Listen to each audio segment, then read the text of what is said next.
And finally, new rule. Someone has to tell me why all the best voices speaking out against Republicans are Republicans. Nicole Wallace, Steve Schmidt, Rick Wilson, George Will, Brett Stevens, Joe Scarborough, Richard Painter, Michael Steele, Jennifer Rubin, David Jolly, Anna Navarro, Max Boot, David Frum. They're the ones who are out there with the gloves off, landing head punches. Even Trump's own people tear him down better than any Democrat. McMaster called him a dope. Mattis, a fifth grader. Steve Mnuchin, idiot. Reince Priebus, idiot. John Kelly, fucking idiot. Rex Tillerson, fucking moron.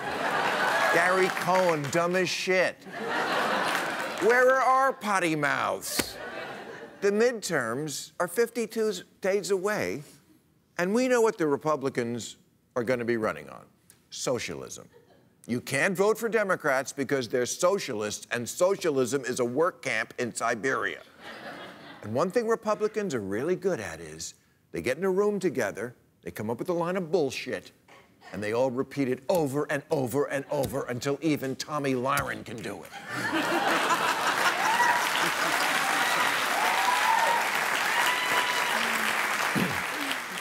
This year, they even taught it to Trump. And they want to raid Medicare to pay for socialism.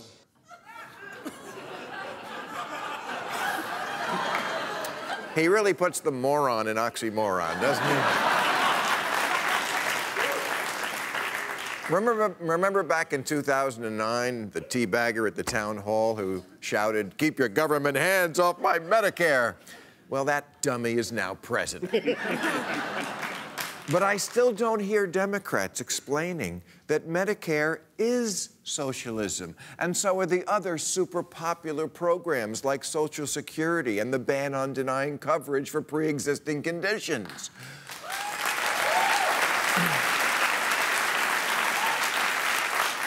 Trump just gave farmers a $12 billion bailout to make up for his stupid tariffs. We took tax money from some people, mostly in New York and California, and gave it to fucking farmers. I mean farmers. That's socialism. Socialism is the reason you don't have to bring your own highway when you want to drive somewhere.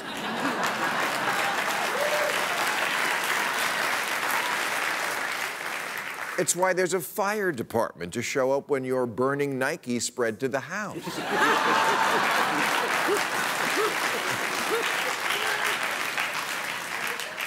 The U.S. military does more socialism by 9 a.m. than Venezuela does all day. We build weapons that even the Pentagon says it doesn't want. That's a jobs program. Socialism. You're soaking in it.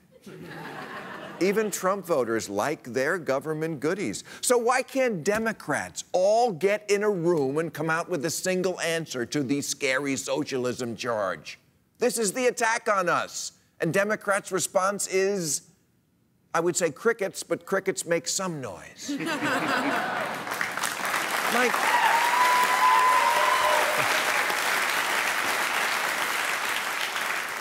There is a wholly compromised Russian asset in the White House. You can't make a little political hay out of that.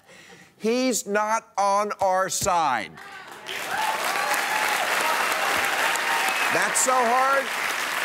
He's not on our side, like literally. When stuff comes up where he has to side with either our FBI and intelligence agencies, you know, from America, or what Russia says, he goes with them. Nothing? Nothing to make out of that, even though he's constantly confessing it? Trump's Twitter page is like that scene in every Bond movie where the villain tells Bond his evil plan.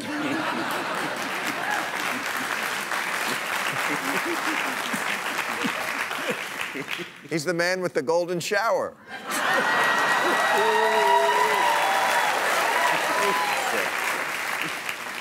Here's Steve Schmidt after the summit in Helsinki. It's the musings of an imbecile. Vladimir Putin looks across to the other podium, and what he sees standing there is a fool. who's doing Vladimir Putin's bidding. Trump is what the Russians call a useful idiot, someone in service to the Russian Federation, either unwitting or wittingly.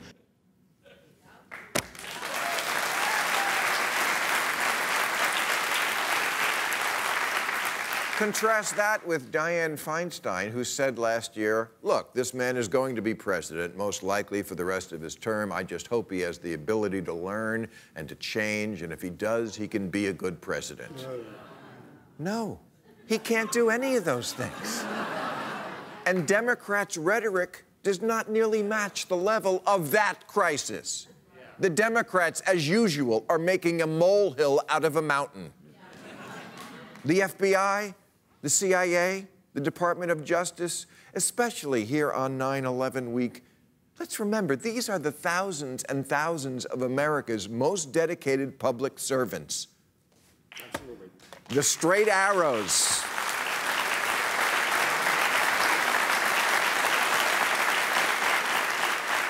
You too, the straight arrows who protect us. He attacks them. He's not on our side. How about this for a slogan? We're not socialists, you're traitors.